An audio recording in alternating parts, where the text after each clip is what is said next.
one, you can see this part. What is this specially part for? And actually, this is for the pig robot. And that today I'm going to show you here. When it has electronic, it can be moved here. And when the product finish, you will clip it and take out. And this part is controlled by a cylinder.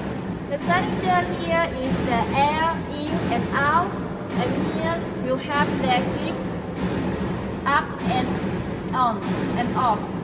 And this all can program inside our computer. And here I show you how the connection the in-out air. We have this part here, in and out, up and down the clips. Okay, and this is the oil.